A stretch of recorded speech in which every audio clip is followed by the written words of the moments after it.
Welcome to the Kottke Ride Home for Saturday, September 19th, 2020. I'm Jackson Bird, and welcome to the Kottke Ride Home's first ever bonus episode.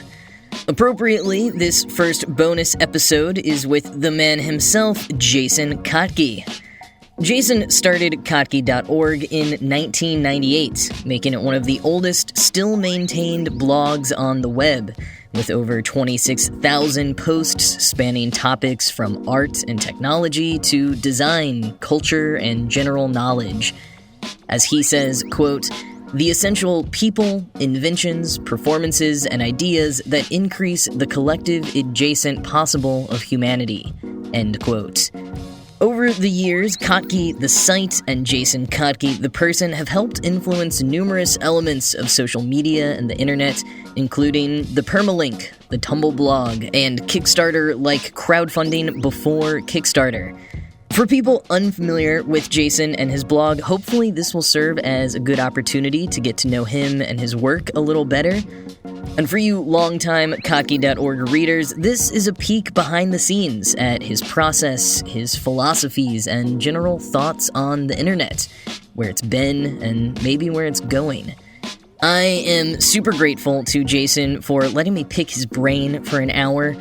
We talked about what running the blog looks like now, how it's changed over the years, the evolution of patronage models and his current thoughts on them. We talked a bit about burnout and managing that tension between what you really want to do versus what may appear to be the path of success online, and about the increasingly challenging task of maintaining ownership over what you create online. He indulged me a bit in comparing and contrasting his experience as an OG blogger with mine as a sort of OG vlogger, and how terrible both of those words are. It was great to hear from the man behind the blog, so without further ado, here is my conversation with Jason Kottke. Well, Jason, thank you so much for taking the time to chat with me today. Yeah, thanks, Jackson. This is great. So I wanted to start with a question that I want to ask in part because I know it's tough to answer, and I hate it, but I'm really curious to hear what you would say, and it's a two-parter question, which is, what do you say when someone asks you what you do, and how do you describe Kottke.org to people who have never heard of it? This is like the worst possible question to start with because I still don't know after 20 years of doing this, how to describe it. Mm-hmm. How to describe the site or how to describe what it is, what my quote unquote job is. I don't have a 10-second elevator pitch for the site. There's a lot of, there's a lot of there's a lot of that. I would say that as far as what I do on Kottke.org, I use the word editor. I know a lot of people say curator maybe. I don't quite like that word too much applied to what I do. I have friends who, work in the actual museum industry that use that word, and it means something very different to them than it does for, people who find funny links online and post them to their blog.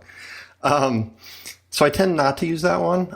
Editor is better, I guess, but it's still not great because it's not like I have a stable of writers that I am, actively managing or something like that, which has that connotation. Blogger is, I've never liked that word, even though that's what I am. Yeah, I've never liked it. Oh man, because I hate the word vlogger, which is what I do. Yeah, that's a terrible word. I feel like vlogger, I think, is much worse, apart from the connotations, just how, vlogger, it just doesn't sound good. Yeah. No, yeah, exactly. It's a weird portmanteau. So, it can be tough. Most of the time, I don't really have to say it though, because, most of the people who are coming to the site, they kind of know what the deal is. They know who I am and what I do and things like that. And I think that's what's kind of hard about choosing or like talking about what the site is like, I really think you have to read it for like a week to figure it out. And then, you're like, it's about sort of everything, but also not. And it's through this like lens of this generally like one person, who, finds interesting things that other people are saying who are presumably also interesting, and amplifying those thoughts and images and art and videos and things like that. And that's about as close as I can come, I guess. After 22 plus years of doing this is in describing the site, like and I'm not entirely sure. Like my parents still get what it is I actually do for a living and how I make money. You know what I mean? Yeah, no, exactly. I mean, thank you. I'm sorry for torturing you on that, but that was sort of why I wanted to ask, because I feel like so many of us who do this weird online creation stuff don't know how to describe it, particularly to parents. I think Jeremy Burge, who does Emojipedia, I think it's in his Twitter bio where someone had described him as like, he wins the ultimate award for parents not understanding what he does. Because not only does he create stuff online, he creates it about emojis. Yeah, but I also think it's a little validating to hear that someone who has been at it for so long is still sort of like, doesn't have a slick elevator pitch of what exactly it is that you do or what Kottke as a site is. And I think not having an elevator pitch is sort of part of it, right? It's like, I feel like some of the best aspects of Kottke.org are sort of the learning along with the audience thing, and it's more about the quest for knowledge than it is about knowing things, and not knowing even what the hell the site is I think a part of that, and also a clue to like kind of what you're getting into maybe as a reader. I don't know. Yeah, no, and I definitely want to talk more about that for sure, just about the like you discovering what it is along with the reader as you go on type of thing. But before we get too deep into that, I did want to ask, I had to laugh looking at your membership tiers, which we'll get into in a minute, but you have one that you literally threaten people with doing a podcast. That's true. That's true. So I was sort of curious, I guess, maybe about your overall thoughts of podcasts at all, or podcasts as a form for Kottke, like, or maybe you were just, as I think you said in your announcement post, that you are not you would not feel that you are a good podcast host. Yeah, I mean, that's definitely part of it. And also, there are these, podcasts, some of which I've, been on, but, there are definitely podcasts that I listen to like religiously and love. But the thought of sort of me and like another dude, like another white sort of tech culture dude, like doing a 2-hour long, like conversational podcast is like not what the world needs, for me, certainly. And maybe not like in general. Mm-hmm. So that's kind of like what I was responding to, I guess. Yeah, I mean, I definitely get what you're going for. I say as someone who has a podcast with another dude where we just talk for 90 minutes, but we're self-aware that it's maybe not quite what the world needs. Right. But anyway, so I wanted to ask you a question. So you interviewed me on the site, and you asked me one question that, again, was really tough for me to answer, but I really wanted to hear your perspective on it. How do you decide what goes on the site each day? Do you have any type of like quota, like a certain number that you hit or you're committed to every day, every week? Do you try to balance subject matter? How do you make the final decisions? Yeah, that's a good question. I think just as far as like logistics go, like I have, I use Twitter for a lot of stuff, RSS a little bit. Mailing lists have sort of become more of a source. Facebook, surprisingly, is kind of like the people I follow on there who are, more my real life friends. Like they share stuff that's a little bit different and sometimes like way better than people on Twitter who I think are being a little bit maybe more performative in their sort of linking and commentary sort of thing. Yeah, I guess I could see that actually. And so there's that part of it. And then as far as like choosing like what piques my interest, I think if it's something that I didn't know or perspective I hadn't considered, or just something that's really well written, or something that's really, like as far as photography or video stuff goes, like something that I'm just like, oh wow. It's surprisingly non sort of cerebral. Like it's very like whatever hits me in the gut. It's very much a gut instinct, and it's obviously something that probably has been honed over years and years of doing it. And maybe for that reason, like I try not to interrogate it too much because it's like, if I start overthinking it, then I throw shit off, and it's like, then I'm making, bad decisions and stuff. But it's, as far as like a balance of things, like I don't really think about that. Like I don't think about what the link was before or whatever I'm going to do after. It's mostly like, is this thing in front of me right now? Is this the thing that I want to do?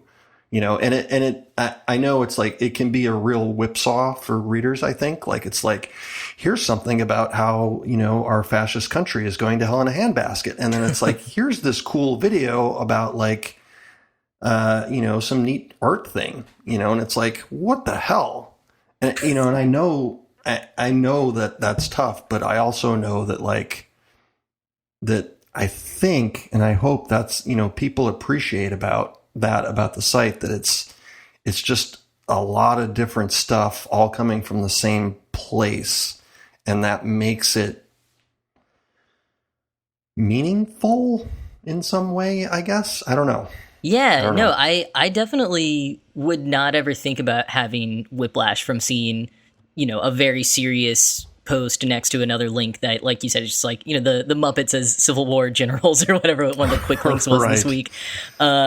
And I think, as you were talking, I sort of thought about that is kind of the difference in the medium of the blog versus the podcast. Because the podcast, we do a packaged 15-minute thing every day. And so I do really have to think a lot about how the stories interplay with each other, because you're just getting 4 or 5 in that, that one 15-minute burst. But with a living feed that people can scroll up and down and click around in, yeah, I personally don't feel as much of a need for them to fit. It kind of reminds me of like in the early years of being on Twitter, I always felt like my tweets needed to like look nice against each other, because I guess I had this vision that people were going to my profile and like what they saw on my profile always needed to look good. But it's like people rarely visit one individual profile, they're reading up and down a feed. So I guess it's something kind of like that. Yeah, that's interesting. Like I think feeds very much have conditioned people to sort of expect a lot of different kinds of things when they're reading along, in Twitter, or even in, back in the, the sort of the heavier RSS days. Like you just didn't know, because, you're following all these kind of different blogs, and it's like, yeah, you get this one post about politics, and then the next post is about, movies or, something like that.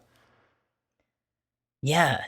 That is actually interesting how people have probably changed in that. I also wanted to ask you, do you ever feel a pressure that you need to sort of like break news, or at least if you've maybe seen something shared around too much, like, you're just seeing it for the first day, but you can tell other people have been maybe talking about it all weekend or something, and so it feels too stale to post? Sometimes.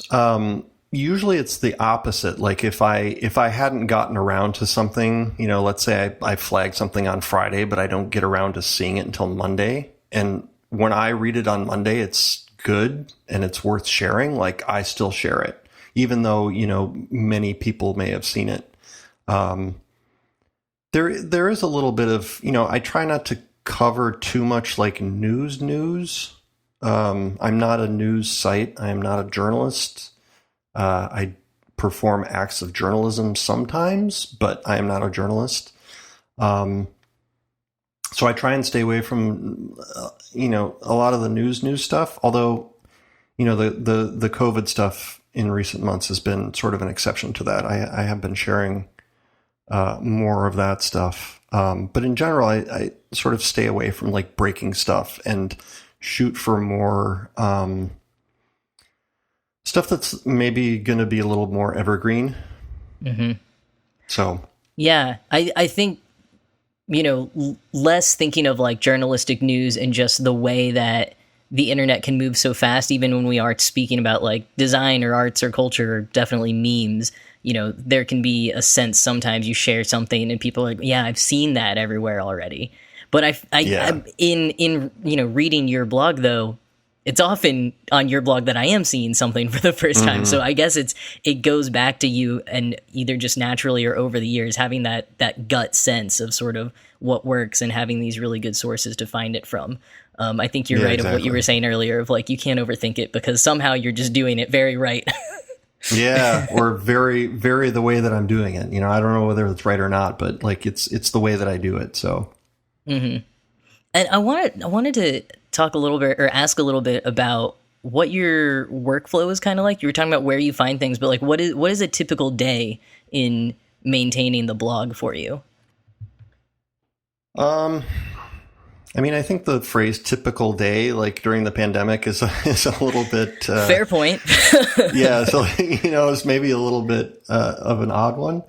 But I think that and like I have two kids, and I see them a couple times a week. Their mom and I are divorced. So I see them a couple times a week and every other weekend and every once in a while here and there. And so like my schedule is pretty flexible and it flows around my schedule with them and other things.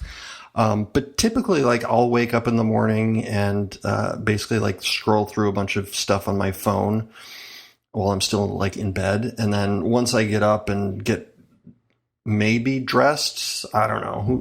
Especially during the pandemic. Yeah, exactly. Does anybody get dressed these days? Yeah, I'm fully clothed now. I will report. That is usually my rule. It's like, I'm doing a video call, so all right, I'll put on like not pajama pants. Exactly. Yeah, so like I'll get to my desk, which is at the foot of my bed, and I've worked from home for many years, obviously, and I'll just sort of sit down and like I usually don't. I know some people are like, oh, they keep notes about maybe what they want to post during the day or whatever, and it's just like I just kind of wing it and cross my fingers and hope the internet will provide. I use Instapaper to collect all my links from various sources because they have, it's very easy to get like an Instapaper shortcut on all browsers and platforms and things like that. So I use Instapaper to kind of manage all that. So I'll go in there, but then I also have open tabs, and I'll kind of see what grabs my attention, and whatever grabs my attention is kind of what I start with, and then I'm off, and typically like have to force myself to like stop for lunch because once I get into it, it's just I'm into it, and I know when I stop, like I lose that momentum, and then it's gone, and then I'm like, doing housework or wandering around aimlessly. So I tend to do a lot of my work in those like long bursts. I used to work more sort of in the evening, like, after the kids have gone to bed or like whatever, like I'd grab an hour or two of work before bedtime, but like I don't do that anymore really.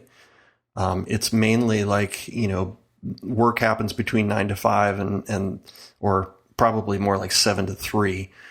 And, outside of that, like I don't think about it too much. Sort of talking about how you do have kind of a 9 to 5 schedule that you've essentially made for yourself now. I wanted to talk about when this became your full-time job in 2005, when you quit your full-time job and then you started the fundraiser, to have asked your readers to become micro patrons. You essentially like did a Patreon or a Kickstarter model several years before they got started. And I know you still have funding from what you now call your members, but you also added the advertising a while ago. And I'm curious about, I guess, your personal philosophies and like feelings on the different funding models that are available for online creation and art, because I think there's definitely pros and cons to both working with advertisers and having those kind of the patronage model. I have discomfort with both of them personally, so I'd love to hear, I don't know, where you fall these days. Yeah, so in 2005, when I did the patronage thing for a year, I did like a full on sort of PBS style pledge drive with like, member gifts and all that sort of stuff. And, it was successful, as far as, sort of the providing funds for me to do the site for a year. But ultimately, like, it was something that I wanted to move away from because for whatever reason, it was such a new thing back then, and like not the way it is now, where it's like everyone knows what Kickstarter is and people know what Patreon is, and they're very comfortable with giving people money directly to support their art. And I think it wasn't people weren't that comfortable back in 2005. And so like, I felt I had like several hundred bosses that I was never going to be able to, that I were never going to be able to please. Mm-hmm. And that felt really uncomfortable to me. And it wasn't that people were being, demanding or anything like that. Like, they were great, but it was just like internally here in my brain. Yeah. It did not feel great. And the advertising like felt much better because it was like, okay, I have a thing on there. I don't have to worry about it. I get a check, the network that I belong to, like, they just sent me a check every month and I never had to worry about it. And the ads were great for good companies and it was fantastic. Obviously, like, there's a lot of advertising online that isn't fantastic and is mm-hmm. more in your face. And, there's ads all over the site and pop-ups and blah, blah, blah, blah, blah. And everybody knows about that. And I dislike that as much as everyone else. But then when I went back to the membership thing almost 4 years ago, I was like, I'm going to give this a try again because I think I'm going to feel differently about it, because when I support people directly now, I feel differently about it and they seem fine about it. So maybe I can figure it out. And so I did it, and it was like, it turned out to be like this fantastic thing that is, I think has not only like funded the site, it's the primary way I fund, the site now.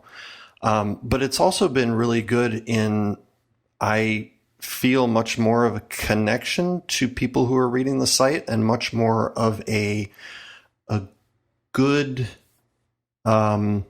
obligation to them to make it worth their while and to make it worth their money. And I'm so appreciative that they, like, I didn't really promise anybody anything. I said, hey, I want your money and I'm going to do the site the way that I'm going to do it. And people let me do that. And that's amazing. And I feel like so grateful that they trust me enough to let me do it, and it's really been a positive thing. I think it's interesting that now you describe it as a good obligation, but years ago you felt like you had 1,000 bosses. Do you think that's a change in you, or a change in that perception of the kind of crowdfunding patronage model you were talking about, or kind of a little of both? I think it's both.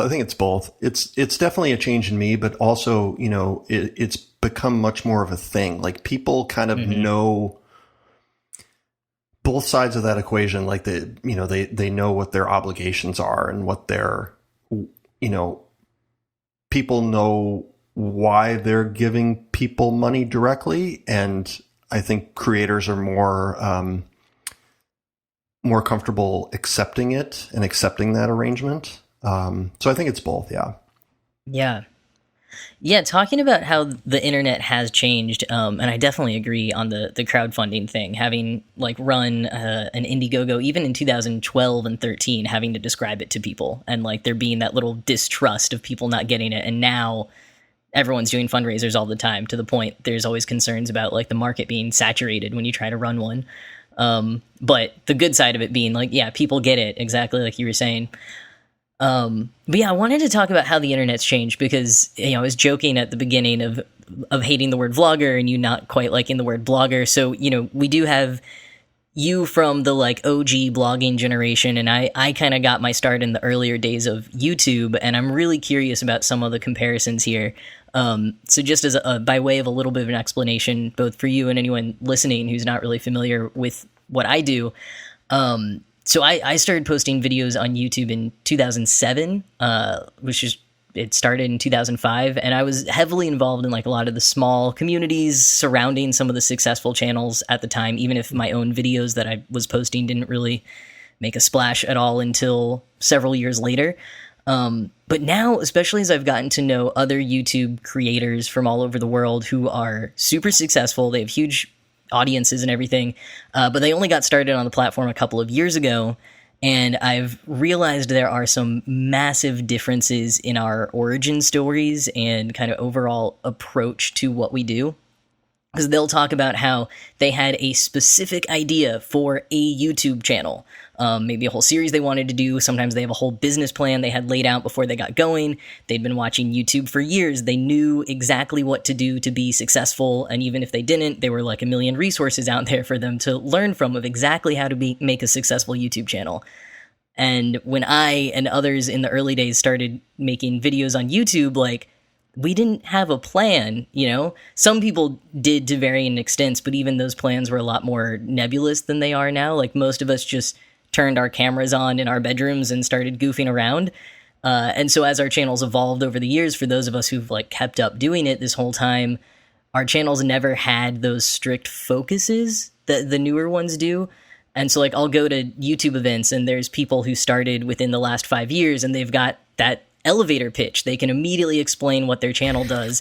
And then all the people who've been around for a while just like stumble through a little bit about like their personality or the history of their channel. They don't really know exactly what to say. They don't have that elevator pitch.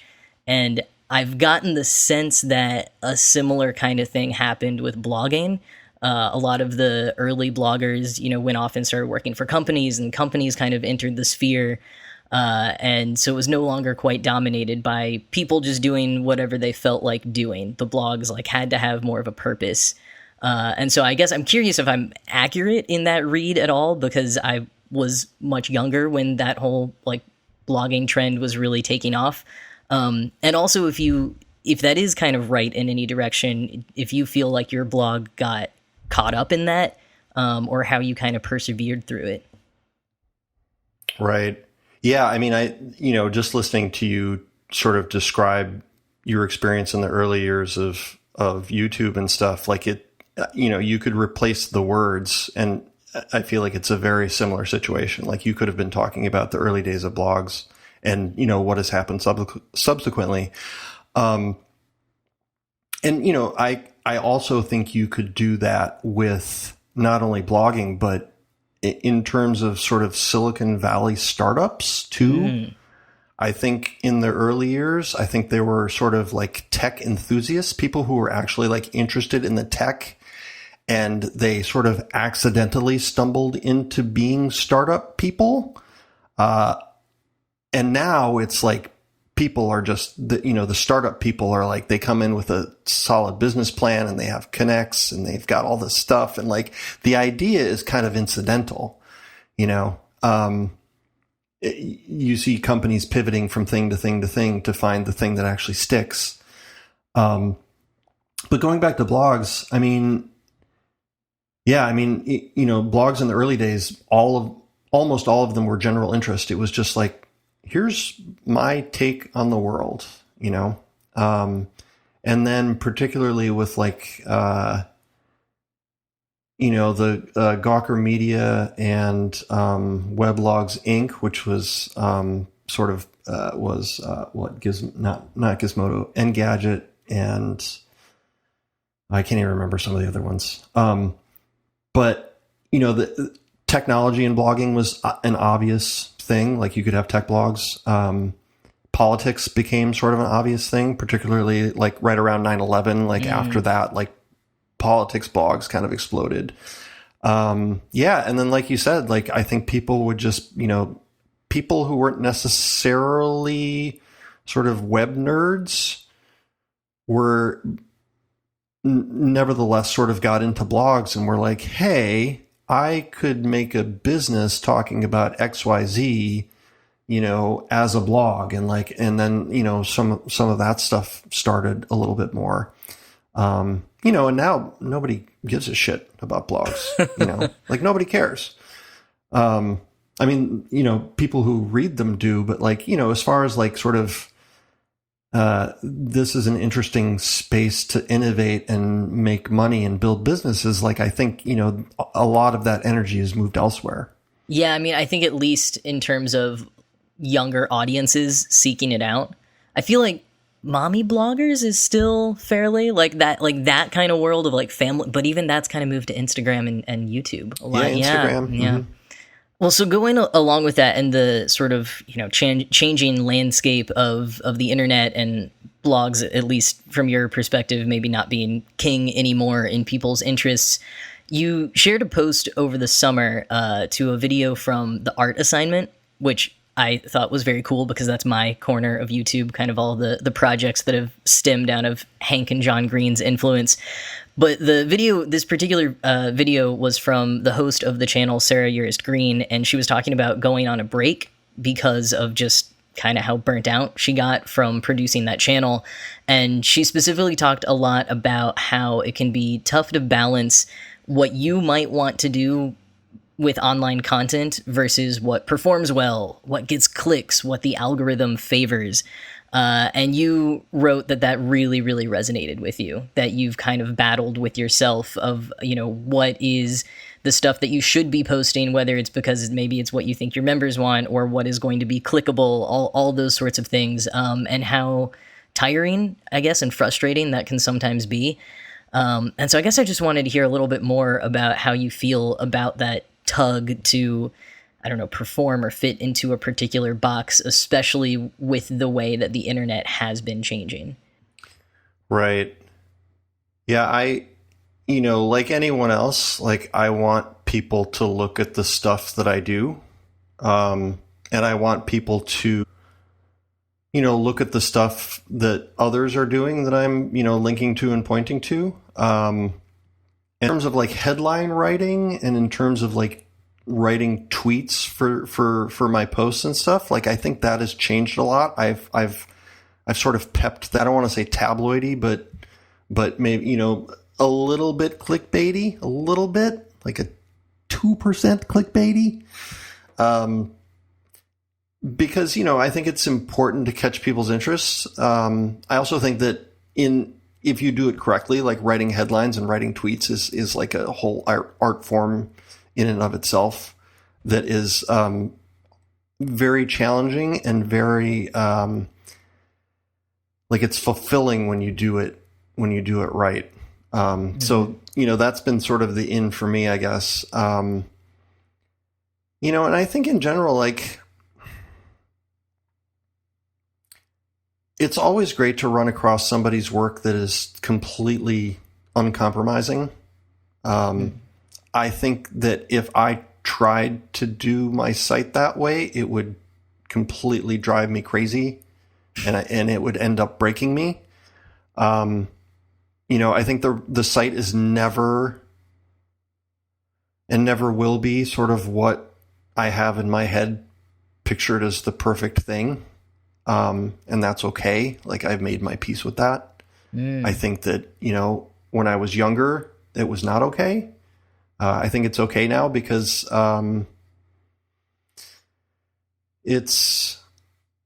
there's all these different things that go into it, and there has to be some balance in my life and in my career and in the way that I do the site. And some days it's I'm just not feeling it.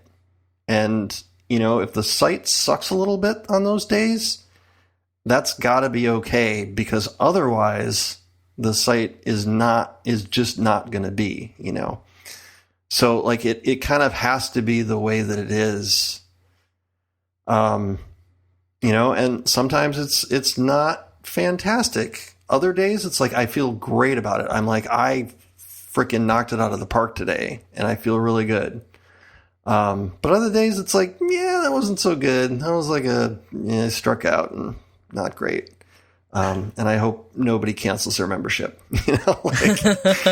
but like everybody has those days in their jobs and in their work. And like when you see things that are the result of people who are completely uncompromising about their stuff, like it's really impressive, but it's like, I kind of got to wonder like what's going on under the hood there that is like, what is the process like here, and what is it costing, Yeah. I don't know if that quite answered what you were asking, but no, I think it did in so many more ways than I was even anticipating too. I mean, I really love both for you as a human and for the site, but also just as a general concept, what you said about allowing yourself to have those days, and making peace with the fact that every single link, every single post is not going to be the best one that you ever do. Letting go of some of that perfectionism, I think, is really, really tough. And it's something that I've definitely had to battle with. I think anyone who's constantly putting out public work very consistently, in new online media, not in traditional media forms. It's such a tough thing. And I think the hustle culture is not helping. No. And I don't pay a whole lot of attention to that. Like, I would love to have like a 4-hour work week or whatever the hell, but like, I don't know. It's just not the way it works. But at the same time, like, I also don't want to work 65 hours a week. Yeah.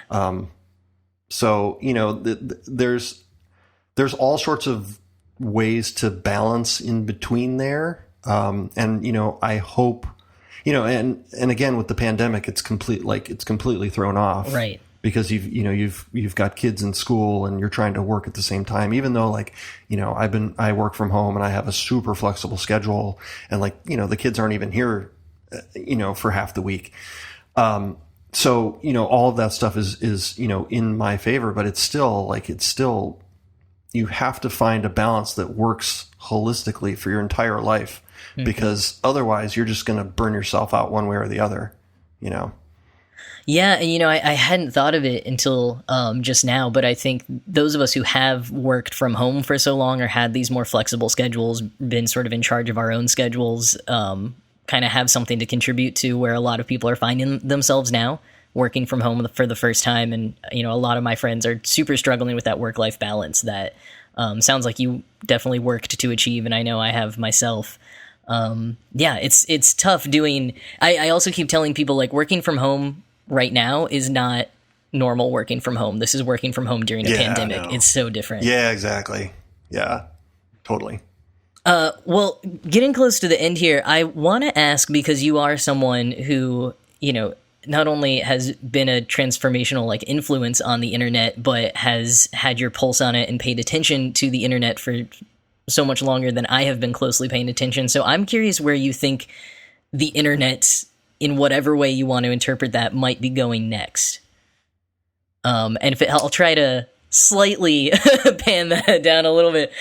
So when Brian McCullough, host of Tech Meme Ride Home, when he interviewed you on Tech Meme Ride Home a few years ago, the two of you were talking about how maybe email newsletters are like the new kind of personal blogging equivalent of now. And that was 2 years ago, and I think it's only ramped up since then. But as you and I were just talking, like, that's not the biggest part of the internet. Like Twitter, Facebook, videos, TikTok, like those are the big movers and shakers online. So I don't know. I mean, I'm super concerned about like the algorithm and misinformation and what is even happening to this internet, that I feel like when you got started, that was when we were all like, oh, the internet is this amazing tool. And now we're like, should we have turned it on? Yeah, exactly. Like that's a good question. It's funny, like you mentioned TikTok, like I'm not on TikTok, and I really, I see the videos on Twitter and they're fine. But it's not my thing generally. And I don't have a whole lot of interest in it, which makes me sort of feel old and like fuddy-duddy-ish. But at the same time, like, I have to manage sort of my attention and my interest professionally. Mm-hmm. Which, sounds weird, but that's what I have to do.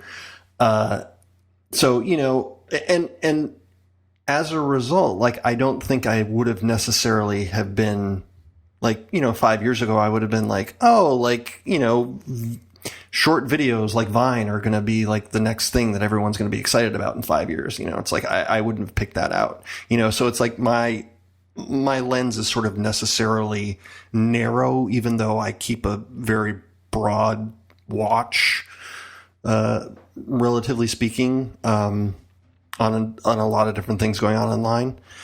I'm continue to be concerned about sort of the open web and people having, ownership over what they do online, versus other companies. The latest thing is like Spotify buying podcasts and putting them exclusively on Spotify. And that's why I think email newsletters are sort of like this weird, still, and, like you said, I think they're still a thing, even 2 years after that conversation. It's this thing that people, even though they're using Substack or whatever, like when the email arrives in someone's inbox, it's like, like no other company has control over that sort of transaction, really. It's like, okay, Substack can shut you off, or like MailChimp or whatever, but like you can move somewhere else and people will go with you. And it's this kind of one-on-one thing that, like, it's not like being on Facebook, and it's not like, whatever the heck Medium's, business model of the month is and how it switches and all this sort of stuff. Like, you're not so much at the whim of these like large companies. And, I think increasingly like that open web is like still shrinking and shrinking and shrinking. Yeah. Because it's like when you think about Kottke.org,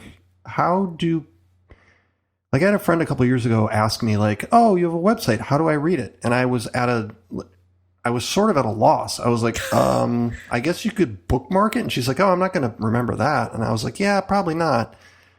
And I was like, do you use RSS? And she's like, no. And she wasn't on Twitter, not on Facebook or anything. So I was like, I don't know. Like, I don't know how you read my website. Like, you just have to remember to type it into your browser and go read it, and I wasn't going to tell her to download an RSS reader to read one website.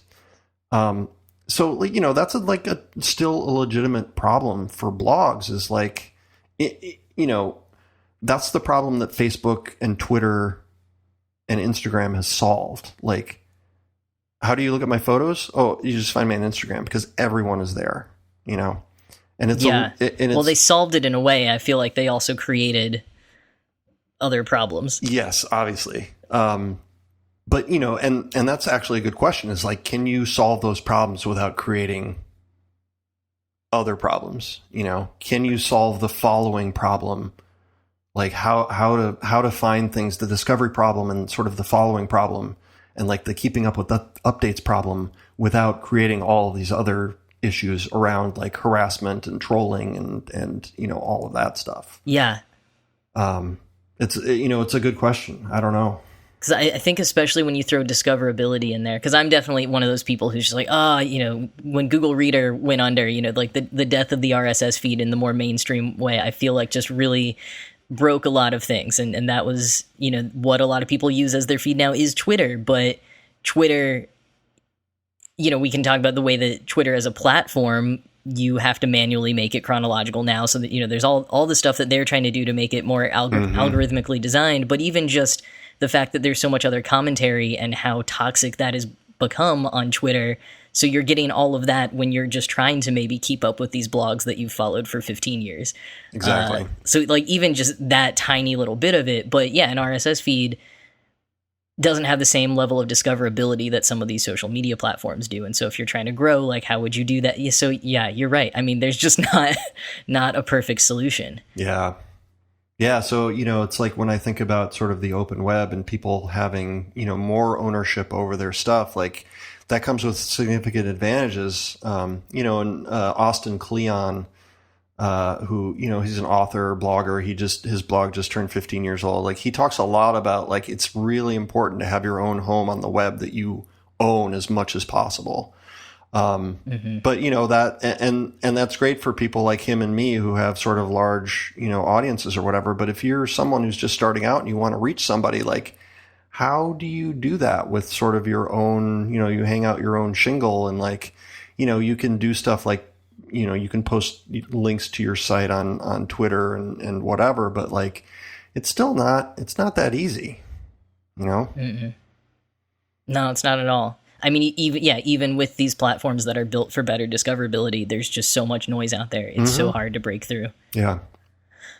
Well, okay, I don't think we're going to figure out the solution of the internet or predict what the future is. But do you have any thoughts that you would want to share, at least, as to what you have thought about for the future of the long-term future of Kottke.org? Do you have any desires to maybe like expand a team so that you could take time off and go try something else? Or are you very content continuing to do what you do, or do you try not to think about it? I think I'd started sort of thinking about like maybe taking a sabbatical of some sort from the site.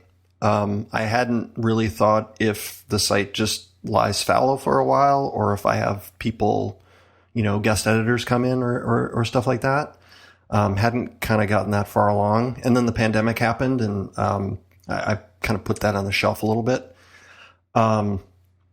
My kids do not seem at all interested in helping with the family business. It's the site's got their name on it. I don't understand, why they don't want to. Yeah, exactly. It's like they're just into memes on Instagram. Maybe that's their in. I don't know. Maybe they can run that account. Yeah, they can do your social media. They'll run the Kottke TikTok. There you go. Awesome. I don't have to touch it. They can do whatever. Well, all right. I want to end just with a real quick lightning round then. The first one is one of the most important questions that a person can answer. Sock, shoe, shoe, or sock, shoe, sock, shoe? I put on my socks first and then my shoes. And so it's sock, shoe, shoe? No, yeah, sock, shoe. Yes, exactly. Yeah. And I also sit on the floor like a little kid to put my shoes on, which everyone always gives me shit about. You know what? That I feel like that influences your answer though, because a lot of people who say sock, shoe, it's about how many times you have to bend down, and as you age, that gets harder, right? And as your back hurts more. Yeah, there you go. What TV show have you been streaming lately? Let's see. I started. I can't remember what I started the other day, so I'm gonna say instead the last one that I was really into. I watched The Great on Hulu. It was by the same writer as The Favorite. If you saw that movie, the same sort of like it's loosely based on like the story of Catherine the Great. Oh yes, I have heard of this one. Yeah. And the other one that I really liked, which was also on Hulu, actually, was Devs. By I'm forgetting the name. It's the guy who had directed Annihilation and Ex Machina. Okay. Alex Garland. So he did a series, 8 or 10 episodes, and it was fantastic, like science fiction about AI stuff. And it was one of those where it's like I watched the first 3 episodes basically as fast as I could, and then I slowed way down because I didn't want it to end. And then once I watched the last episode, I went back and I immediately watched the first episode again. Oh wow! Just to kind of like, because it's a little bit of a puzzle, so you have to like the last episode and the first episode are kind of like hooked together in a way. So, but yeah, like I loved that show. I love Devs. Wow, that's the mark of a really good TV show when you're like, I got to start again right now. Yep. All right, how about music? What any music albums, bands you've been listening to lately? I have not been exploratory into music lately. I have basically like when I work, I listen to a lot of music without words. So like a lot of classical, a lot of sort of electronic music, soundtracks, that sort of thing. Yeah. I was talking with a friend yesterday about because I about like once every week or two I listen to Yo-Yo Ma's Bach for cello suites. Oh, nice. And because it relaxes me, and it's very relaxing and very soothing in the morning when I get up, and it doesn't propel me into the work, which is sometimes a little bit jarring. Like, it kind of eases me into it. And she's a musician, and so she was recommending, like, because I was like, are there other versions of this that I should be listening to? So she was recommending a couple of others of those, and so I was listening to those instead of Yo-Yo Ma. And I'm not sure I could really tell the difference, but she told me to keep listening. So I will do that. And she's like, if you keep listening, you'll pick up on the differences. Nice. Well, definitely some good working recommendations. All right. So last question. You asked me this one, and I really liked it. Who's the favorite teacher you ever had? Okay. I had a professor in college named Dr. Feller. Everybody called him Doc. Oh, nice. Like Doc Holliday or Doc Brown. Yeah, exactly. Two of my favorite Doc. figures. So he was, so I went to college at a small liberal arts school in Iowa, and he was from Brooklyn, New York, and still had sort of this Brooklyn accent. Instead of alpha, beta, and gamma, he said alpha, beta, gamma. And it was hilarious. But he did this thing that I have rarely seen anyone else do. He could teach to all sorts of different abilities in the same class at the same time, and everybody could keep up and feel like they were participating and getting it. And it was amazing.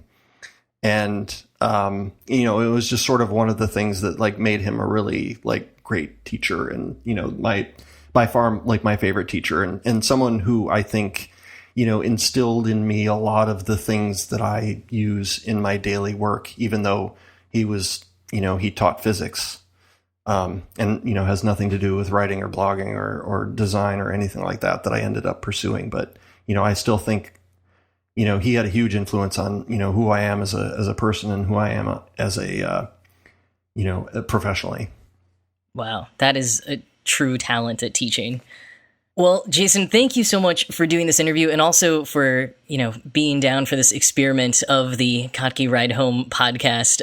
It's been a lot of fun to do so far, and really cool to sit down and talk to you a little deeper and sort of pick your brain about the internet today. So thank you so much.